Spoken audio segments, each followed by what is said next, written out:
Undercover boss order service at his dry cleaners freezes when he hears a worker crying in the back. What happens when a CEO walks into his own dry cleaning shop and watches a single mother get screamed at for a mistake she didn't make, then sees her entire week's pay deducted without a word? Ethan Miller, the founder and CEO of PureCare Dry Cleaning, had built his business from scratch, one ironed shirt and steamed blazer at a time. Over the last 12 years, his chain had grown to 11 locations across the state, all founded on one promise: people first, clothes second. But lately, things haven't felt right. Customer complaints were piling up, stains left untouched, wrong orders, even missing garments. Employee turnover had hit a record high. Yet every report from regional managers came back the same. Everything's running smoothly. Frustrated and suspicious, Ethan decided to stop reading spreadsheets and start seeing with his own eyes. He picked a location 2 hours away, a quiet corner in the working-class suburb of Greenridge, where he'd never made a formal visit. Most staff there had never even seen his face. To blend in, he let his beard grow out, swapped his button-downs for a faded hoodie and sneakers, and introduced himself as Ben, a new hire training for his own shop someday. He thought he'd spend a few hours learning about lint, steam presses, and folding techniques. What he found was exhaustion, injustice, and a woman named Elena who was carrying far more than laundry. What struck Ethan first wasn't the noise or the smell of steam. It was the silence. Not complete silence. There were the usual mechanical hisses of steam presses, the dull thump of laundry carts against the back wall, the low hum of an overworked dryer. But beneath all that, there was a kind of quiet you only hear in places where people have learned not to complain, where fatigue is normal and dignity gets folded and shelved like everything else. Ethan Miller had built the PureCare chain from a single neighborhood shop to 13 locations across the state. He'd started with a promise: to run a business that respected the people who made it work. But lately, something had changed. Staff turnover was spiking. Complaints, both from employees and customers, had started trickling in. Nothing major, but enough to keep him awake at night. So he did what most CEOs wouldn't. He ditched his pressed shirts for a faded polo, wore old jeans, sneakers with scuffed soles, let his beard grow in. He told the team at Greenridge he was Ben, a guy hoping to learn the ropes so he could someday open his own shop. No one recognized him, and that was exactly the point. He walked through the back door, greeted only by a waft of hot fabric softener and the blur of someone moving fast. Too fast for a place that should have had enough hands on deck. That someone was Elena. She was bent over a heavy bag of men's suits, her gray-streaked hair tied in a loose bun, arms strong from years of repetition. She didn't look up right away, just pulled a jacket out, examined it under the light, and got to work on a stubborn stain. Her name tag read Elena Ruiz. Ethan had read her file the week before. 56 years old, 4 years at PureCare, a widow, 2 children, commutes 45 minutes each way on the bus, clean disciplinary record, never asked for a raise. "Hola," she said without looking, voice gentle but tired. "You're the new guy?" "Yeah," Ethan nodded, watching her hands move. "Ben," she smiled faintly. "Stay out of Brent's way," she whispered. "And don't work too fast. He'll make you do everyone else's work too." As if summoned, Brent's voice rang out from the front, sharp and irritated. "Elena, order number 847 was supposed to be done 30 minutes ago. What are you waiting for, Christmas?" Elena flinched, barely, but her hands paused for a split second. Ethan saw it. "I was finishing the bridal set," she called back. "Only 2 hands, Brent." Brent didn't reply. He never walked back to help, just shouted from wherever he was. Over the next 3 hours, Ethan watched in quiet disbelief.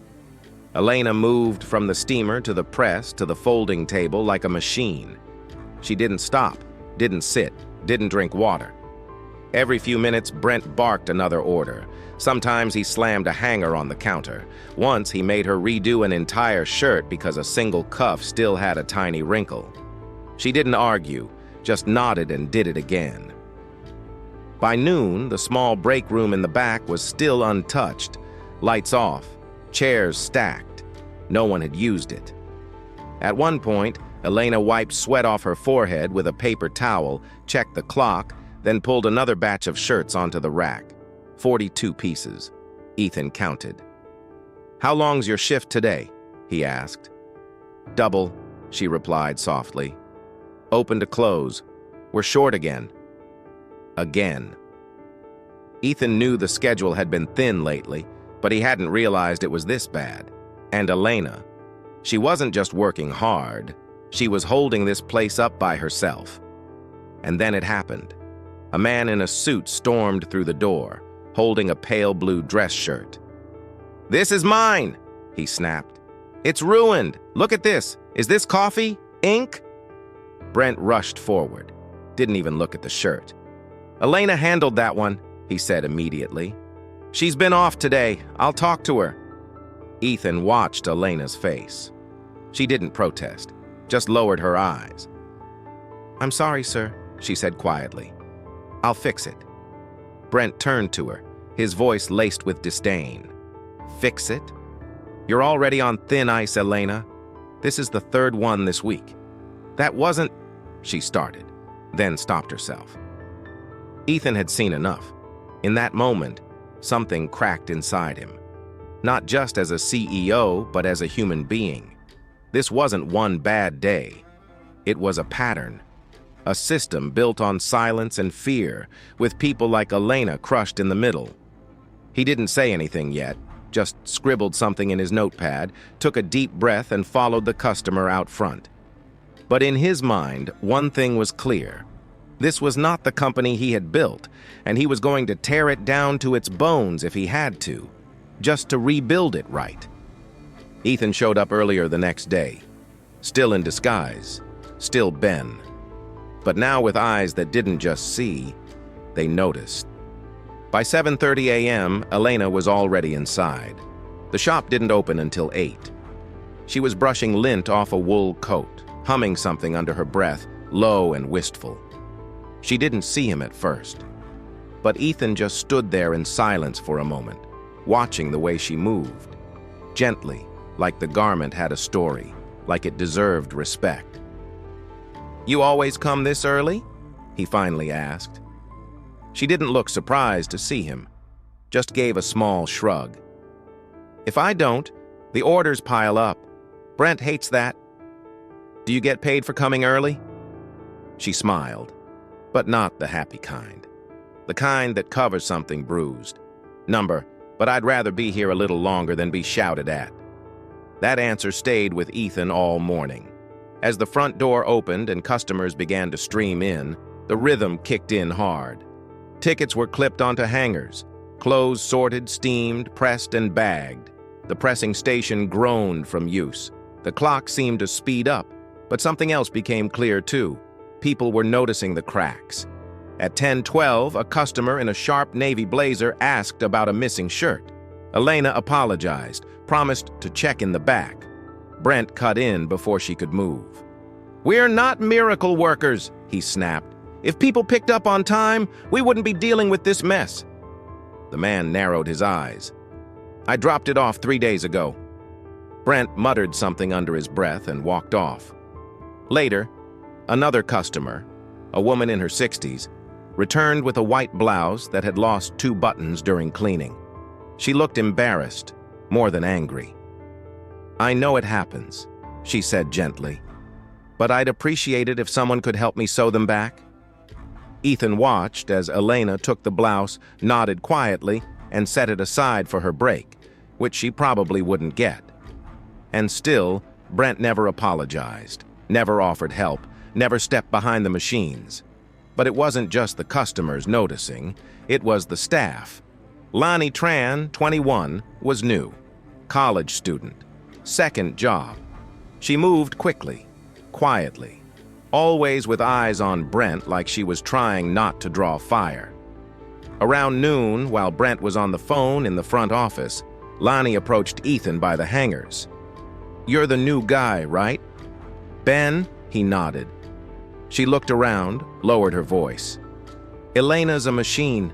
She's been covering 2 shifts for the last 3 months." Ethan glanced at her.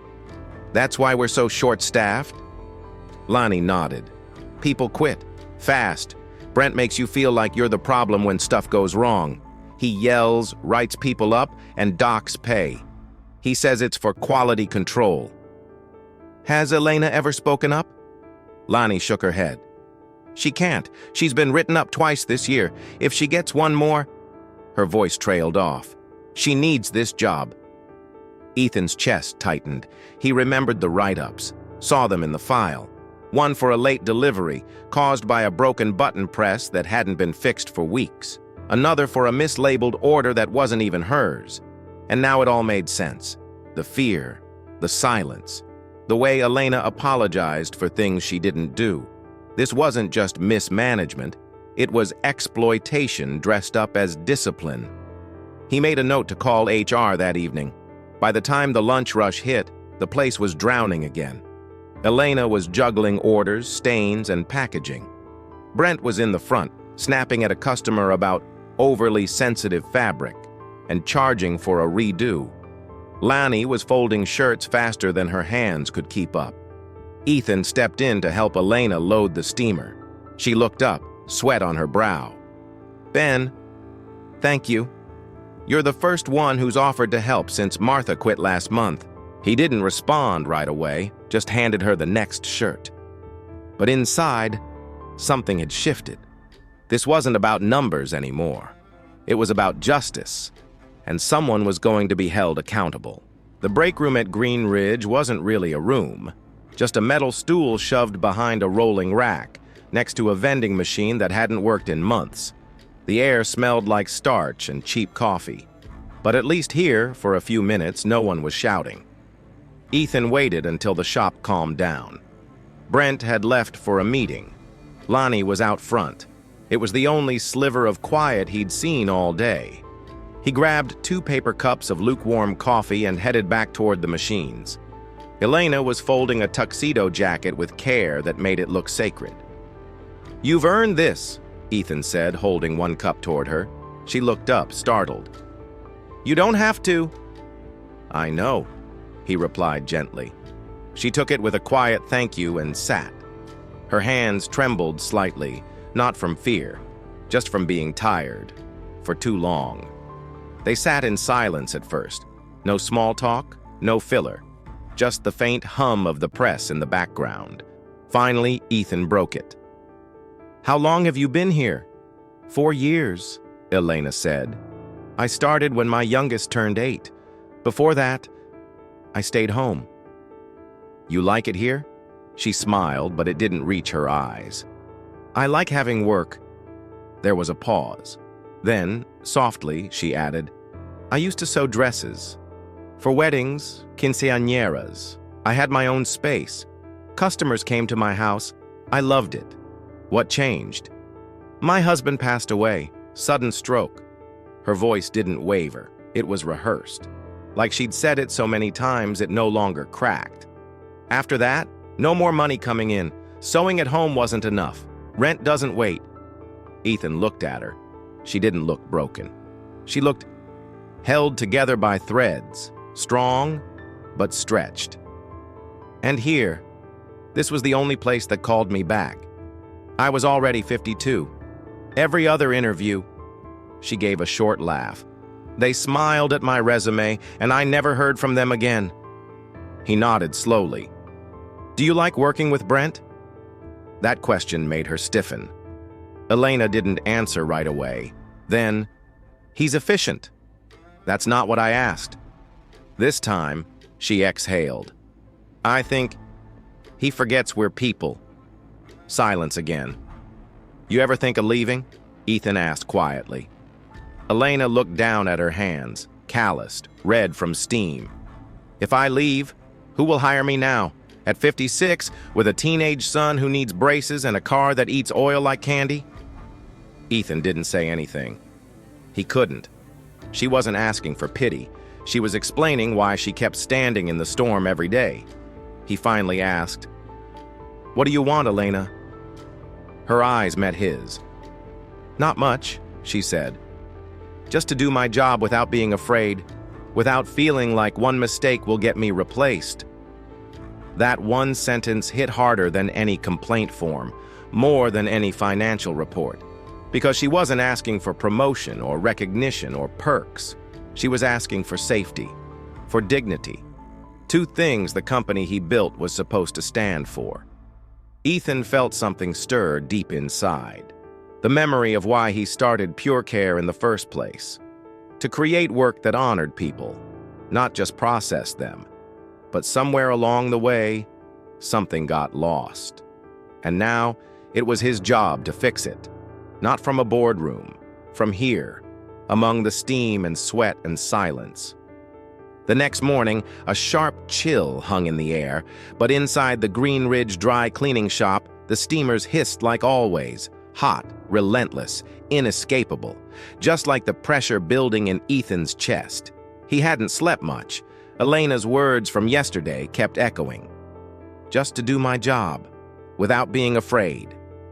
That sentence alone had said more than any HR file ever could. He knew something would crack. He just didn't expect it to be today. At 10:07 a.m., it happened.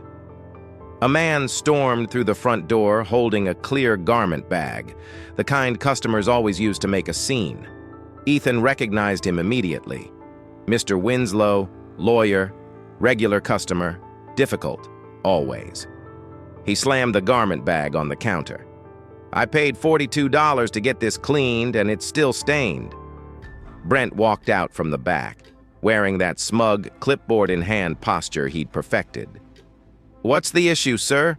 he said, a fake smile glued on. "This jacket," Winslow snapped, yanking it out. "Still has a wine ring on the inside. This is custom, Milan, hand-stitched. I need someone fired for this." Brent didn't even inspect the fabric. He just turned, sharp, mechanical, and shouted, "Elena!"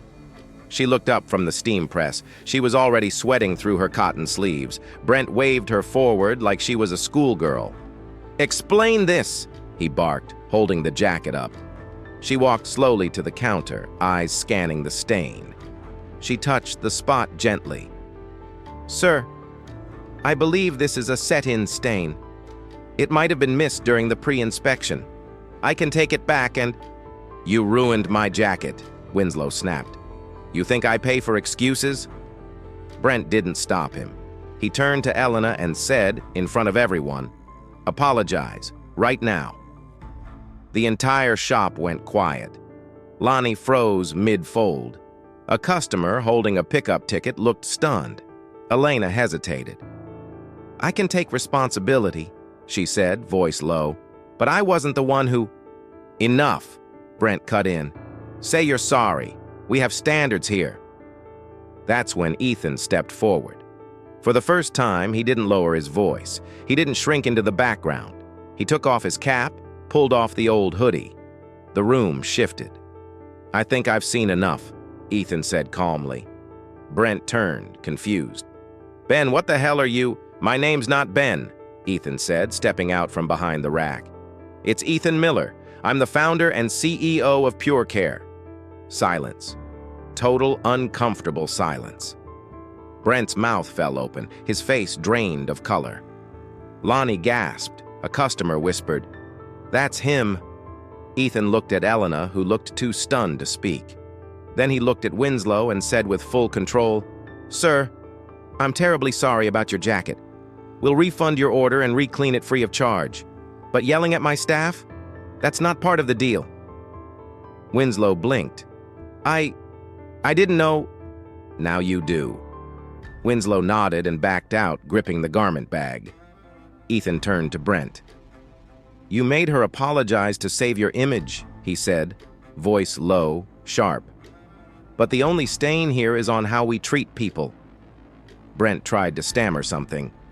I was following protocol, but Ethan raised a hand. We'll talk. Privately. Now. Brent swallowed hard and followed Ethan toward the back. As they disappeared behind the door, Elena stood by the counter, frozen, hands still holding a clipboard that wasn't hers. For the first time in years, no one was telling her to move faster. And outside the fitting room curtain, a different kind of silence began to settle in. Not the silence of fear, but the silence right before everything changes. The back of the dry cleaning shop was warm and dimly lit. Steam coiled through the air like ghosts that didn't want to leave. This was where the labor happened, the heat, the noise, the unfiltered truth. Ethan chose this room on purpose. He shut the door behind them. Slowly, quietly. Brent stood in the middle, eyes darting, clipboard still clutched in his hand like a shield. "Ethan," he started, trying to sound composed. "I didn't realize—" "Don't!" Ethan cut in. His voice wasn't loud, but it sliced through the air like a clean blade. "Don't start with that." Brent's jaw tensed. "I was just doing what I had to. Look, the system's been overloaded. We're down 2 part-timers. Orders are backed up. If I don't push—" "You think what I just saw was pushing?" Ethan stepped forward. "You think humiliating a woman twice your age in front of customers is leadership?" Brent's voice hardened. "She made a mistake. That stain cost us a high-paying client. She's been working 2 back-to-back shifts every day. For how long?" Brent didn't answer. Ethan continued, eyes locked on him. "And that's not the first time, is it? I reviewed her clock-ins last night.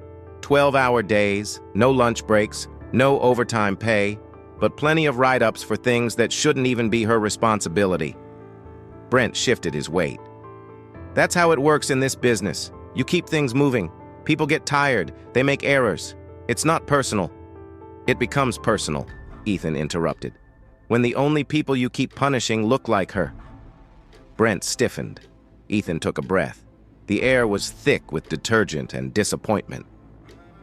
"Let me tell you what I built this place on," he said more slowly now. "Not speed, not output, not squeezing every last drop out of human beings who have bills to pay and no safety net. I built it on respect for the people doing the work, for the people we serve." Brent folded his arms, trying to regain composure. "With all due respect, Ethan, the company's gotten bigger than your ideals. We can't afford to slow down because someone gets a little overwhelmed." Ethan raised his eyebrows. "You're right. It's gotten bigger. And maybe that's why I stopped looking close enough. Maybe that's how this kind of rot gets in." Brent scoffed. "So what? I'm the villain now?" "No," Ethan replied. "You're just not someone I want representing the name I put my life into." Brent's face fell. "You're firing me?" Ethan nodded. "Effective immediately. HR will be in touch about your severance." Brent's hands tightened around the clipboard. "You're making a mistake." "No," Ethan said calmly. "You did. Over and over." There was nothing left to argue.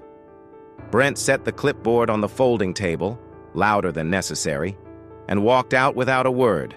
Ethan stood there a moment longer, alone in the warmth and hiss of the steamers.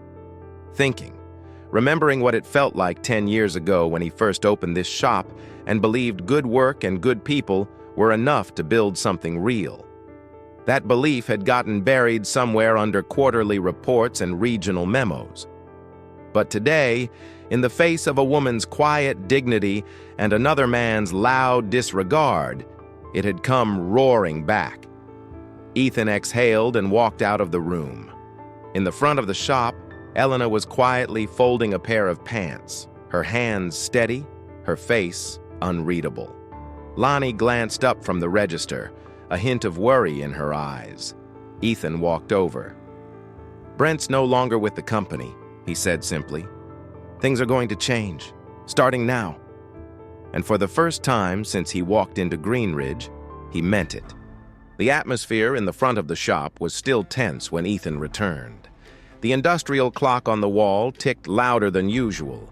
No one said a word. Elena looked up from the press station, still gripping a freshly steamed blouse. Her eyes didn't meet his. Lonnie stood by the counter, arms crossed, trying to read the room. Ethan paused, then gently said, "Can I speak with both of you for a moment?" In the break room. They followed him without question, not out of comfort, but habit. People who've been overruled too many times stop expecting good news. Inside the cramped break room, Ethan took a seat. He didn't stand. He didn't pace. He made himself level with them. "I owe both of you an apology," he began, "for not knowing what's really been happening here." Lonnie blinked, surprised. Elena just stared at the wall. "I started this company because I believed work should feel human, that people should be treated with fairness, dignity, even when business is hard. But somewhere along the way, I trusted too much from too far away." He looked directly at Elena. "I saw how Brent spoke to you. I saw how much you've carried, and how quiet you've been about it." Elena shook her head slowly. "I didn't want to lose the job. I can't lose it." "You shouldn't have had to make that choice," Ethan said softly. "You've kept this place running with nothing but grit and grace. That should have been recognized, not punished." She lowered her eyes, lips pressed tight. Ethan turned to Lonnie. "And you stepped up when no one asked you to. You looked for someone who couldn't speak up. That takes courage." Lonnie looked down, unsure how to respond. "So here's what I'm doing," Ethan continued. "Lonnie, starting next week, I'm promoting you to operations assistant. You'll be working alongside me and our regional leads to help review practices across other stores. I want you to help train new hires, not just how to do the job, but how to treat people." Lanny's jaw dropped. "Wait, seriously?" Ethan smiled. "You've already been doing it unofficially. Now it's official." He turned to Elena. "Elena, your pay will be increased immediately. You'll be moved to a lighter shift rotation, only handling delicate garments and not bulk orders. Sundays off, guaranteed." Elena's lips trembled. I don't know what to say." "You don't have to," Ethan said. "This isn't charity. It's overdue." Elena wiped her eyes with the edge of her sleeve, her voice barely a whisper. "No one's ever done that for me. Not once." "Then I'm honored to be the first," Ethan replied gently. There was a stillness in the room, not the kind that comes from fear or awkwardness, but the kind that comes from something real settling into place. Trust, respect, relief. Ethan stood. "I'm not here to make speeches, I'm here to rebuild. And I need people like you to help me do that, not just at this store, but across the company." He extended a hand to each of them, not as a CEO, but as someone ready to start again. Lonnie nodded slowly. Elena took his hand with both of hers. For the first time in a long time, the back room of a dry cleaning shop felt like a place where something good could actually begin. That night, Ethan couldn't sleep. He sat at the edge of his hotel bed, laptop open, files scattered across the desk. The deeper he dug into the HR records from Greenridge, the more disturbed he became. One file stopped him cold. Elena Ruiz. He clicked it open. There, neatly scanned and filed, was a document labeled Voluntary Schedule Adjustment Agreement. It sounded harmless, even generous. But when Ethan read the fine print, his stomach turned.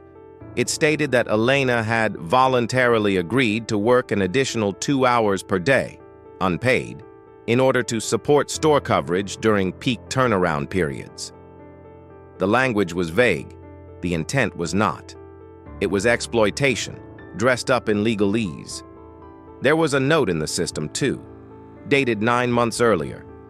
From Brent. "If she refuses to sign, transfer her to the East Side branch. That's over 2 hours by bus. She'll fold." Ethan's jaw clenched. He closed the laptop and stared at the dark window, fists tightening in his lap. She never had a choice. The next morning, Ethan arrived early, before the steamers hissed to life, before the first customer walked in. He called Elena into the office. When she entered, her shoulders were already braced as if expecting bad news. Do you remember this? Ethan slid the printed copy of the agreement across the table. Elena looked at it, then back at him. Her voice was barely above a whisper. I signed it. I didn't want to. But Brent said if I didn't, he'd move me. And I can't be that far from my son. She wasn't defending herself. She wasn't begging. She was just explaining, like someone who's had to explain survival too many times. Ethan nodded slowly. This isn't your fault, and it never should have happened. He stood and turned toward the window, speaking not just to her, but to the system that allowed it. No more of this. Not here, not anywhere. Later that day, Ethan sent a company-wide memo. Effective immediately. All previously signed voluntary agreements involving unpaid labor were void. Any future schedule adjustments must be compensated at the full rate. Any manager caught using coercion, direct or implied, would face immediate disciplinary action, up to termination. And finally, an anonymous hotline would be launched, so no one would have to suffer in silence again. He posted the memo himself on the backroom bulletin board, right next to the time clock. When Elena saw it, she didn't say a word. She just nodded once, and for the first time, punched in her shift with steady hands. After exposing the fake voluntary labor forms, Ethan couldn't stop asking one question. How many Elenas have we missed? He wasn't interested in one victory. He wanted to uncover the pattern. So he made a call to HR. This time, he didn't want surface-level answers. He asked for a full audit, not of sales, not of profit, but of pain.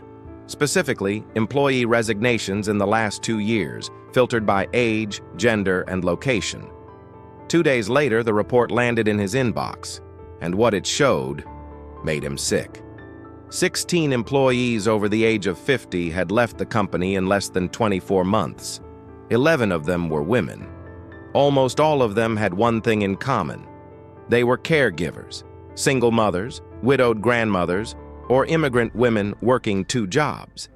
The reasons they listed for leaving: schedule conflict, personal health, relocated. But Ethan saw the red flags behind the polite words. Then came the deeper cut.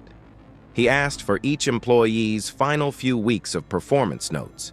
He read phrases like slower output than younger staff, reluctant to do last-minute shifts, struggles with heavier items, not adapting well to pace. None of them had official complaints filed, but in the margins of one evaluation, a manager had written, "Too slow for our standard, might be time to encourage retirement." Ethan sat at his desk and closed the file. He'd built PureCare to be a place where people could work with dignity, not one where experience was seen as a weakness. That afternoon, he called an emergency board meeting. His voice was calm, but the words were sharp. We are not a company that uses age as a quiet filter to force people out. He then announced 3 major changes, effective immediately. A new department would be created, the Workplace Dignity and Equity Unit, a team specifically focused on protecting vulnerable workers, especially those over 50. All regional managers would be required to undergo bias and ethics retraining, with a specific module on age discrimination and intersectional labor vulnerability. Every exit file from the past 2 years would be reopened. Anyone found to have been unfairly pushed out would be contacted, and if willing, offered their job back under better terms. Some execs on the call looked nervous. Ethan didn't care. This isn't just about policy, he said. It's about memory, about the kind of place people remember when they've given their hands, backs, and years to us. Later that week, he returned to Greenridge. Elena was folding a pile of silk blouses when Ethan walked in. I read through the files, he said quietly. You were never the only one. Elena didn't respond right away. She just folded the final blouse, lined it up with care, then looked him in the eye. You were never supposed to see it, she said softly. Most people never do. Ethan nodded. I see it now, and we're going to fix it. She didn't smile, but she did reach out and gently placed her hand on his. It was rough, calloused, and firm, like someone who'd been carrying too much for too long, and finally, for once, felt someone else take a bit of the weight.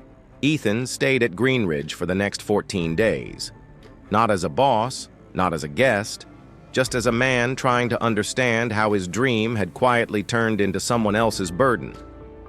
He clocked in at 6:45 a.m. each morning, not from a boardroom, but from the staff side door. He folded shirts beside Elena, hauled bags of clothes with Lonnie, scrubbed ink stains out of delicate white cuffs until his fingers pruned and stung. But he wasn't there for pity. He was there to rebuild from the inside out. On day 3, he gathered the team in the break room, the same cramped space with flickering lights and a coffee machine older than some of the staff. Ethan stood with a notebook and said, "We're not just replacing a bad manager. We're replacing a broken rhythm, and you're going to help me write the new one." There was silence. Then slowly, one by one, hands began to rise, and the truth poured out. They spoke of machines that burned too hot and cut through fabric, of shifts with no clear rotation where people fought over who had to close alone, of the fear of speaking up because everyone's replaceable. Ethan took notes. He nodded. He asked for names, details, receipts, and then he acted. By the end of week 1, the old steam press, which leaked scalding mist, was decommissioned. 3 new hires were brought in to balance shifts. The no overtime pay policy loophole was deleted from the handbook. Breaks were mandated, timed, and protected. No more working through lunch to stay on schedule. But that was just the beginning. On Monday of week 2, a woman stepped into the store, mid-40s, confident, kind eyes. Her name was Rachel Monroe, a former regional trainer with 2 decades of dry cleaning experience. Rachel had once been passed up for a district role because, as one VP wrote, "She's too close to the workers, not objective enough." That's exactly why Ethan chose her. She was now the new manager of Greenridge. Her first act? She met each employee, one-on-one, and asked what part of the job they hated most, and what they secretly loved. The answers stunned her. Some hated tags. Some loved folding. Some found pressing meditative. Some found the stain treatment creative. So Rachel did what no algorithm ever could. She reshuffled the schedule based on human rhythm, not maximum output. And it worked. By the end of week 2, things moved smoothly than ever. Fewer mistakes, more smiles. Even customers started noticing, not just faster service, but friendlier faces. One woman dropped off her blazer and whispered to Ethan at the counter, "Feels different in here now, like people aren't afraid to breathe." But the change wasn't just in machines, schedules, or structure. It was in posture. In the way Lonnie now held her head higher while training a new hire. In the way Elena let herself laugh, loud and unfiltered, at a coffee-stained joke Ethan made on accident. In the way even the quietest staff member, Pedro, started humming again while steaming dresses. Greenridge wasn't just getting cleaner, it was healing. And Ethan? He no longer saw numbers when he looked at the monthly reports. He saw names, hands, hours spent, weight carried. Souls are trying to survive. This wasn't just about fixing a store. It was about restoring purpose to the people who held it together when no one was watching. It had been 4 weeks. The morning sun hit the windows at PureCare Greenridge differently now. Softer, warmer, like the light knew something had changed. Inside, the rhythm had shifted too. There were no raised voices, no side glances of fear. Just the hum of the steam press, the low thud of hangers sliding into place, and, above all, the steady sound of dignity returning. On that particular Tuesday, Elena stood at her workstation, sleeves rolled to her elbows, carefully brushing lint from a velvet jacket. Her movements were still precise, still fast. But there was no longer that frantic edge in her body. No tension in her shoulders, no weight in her silence. Ethan walked up beside her with a cup of coffee. No clipboard, no questions, just presence. Elena glanced at him and smiled, a real one. "You know," she said, "for a while I thought this place would break me." Ethan didn't respond immediately. He let her words sit in the air a moment. Then he asked softly, "And now?" She looked back down at the jacket, ran her palm gently over the sleeve. "Now I feel proud when I tell people where I work." It was simple. But for a woman who had once apologized for existing in the back of this store, it was revolutionary. Nearby, Lonnie was helping a new part-timer, Javier, learn how to use the barcode scanner. Her tone was kind but direct, the way someone speaks when they know they've earned the right to lead. Rachel, their new manager, stood by the desk, reviewing a delivery list with 2 drivers. No one stood over her. No one hovered behind her, second-guessing. She didn't manage with fear. She managed with trust, and it showed. Customers began sending handwritten notes with their orders. One read, "To the lady who always folded my husband's dress shirts just right, you made Mondays better." Another came with a tip envelope and said, "You saved my daughter's graduation gown. Thank you for treating it like it mattered." Ethan pinned both to the bulletin board in the break room, beneath a new sign he and Rachel had put up the week before. People before pieces, always. But the most powerful moment came that afternoon, when the entire team gathered for a brief staff meeting. Ethan stood in front of them, this time no disguise, no hidden agenda. He looked each person in the eye. From Pedro with his quiet resilience, to Lonnie with her bold heart, to Elena with her weathered hands and unshakable grace. Then he said simply, "You don't just clean clothes. You hold the reputation, the confidence, and the pride of everyone who walks through those doors. And I want you to know, I see you." A hush fell over the room. Elena blinked rapidly.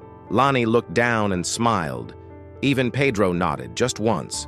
And then someone clapped, and then another, until the small back room filled with applause, not for Ethan, but for themselves, for surviving, for showing up, for finally being seen. That night, as Ethan locked up the store, he didn't feel like a CEO. He felt like a man who had finally come home to the company he'd dreamed of building, before profit margins and regional spreadsheets dulled the dream. He looked back once through the glass door. The lights were off, but the place still felt warm, still alive, still full of people worth fighting for. Sometimes the quietest workers carry the loudest burdens. Elena was never meant to be the face of a revolution. She was just a woman with tired hands and an aging back. But she showed up every day, with more courage than anyone saw, until someone finally paid attention. This story isn't rare. Across cities, in back rooms and service counters, people like Elena are holding businesses together with nothing but grit and grace. And sometimes all it takes is one person in power willing to look, really look, and say, "You deserve better." Real leadership doesn't come from the corner office. It begins the moment you choose people over profit. When you stop measuring value by speed or silence, and start measuring it by how you protect the ones holding the weight. If this story moved you, if you believe dignity should never come at the cost of obedience, subscribe to this channel. Because the more we share stories like these, the harder it becomes for anyone to say, "I didn't know." Comment below, what part of Elena's story hit you hardest? And if you're someone who's ever felt invisible at work, this space is for you. We're just getting started.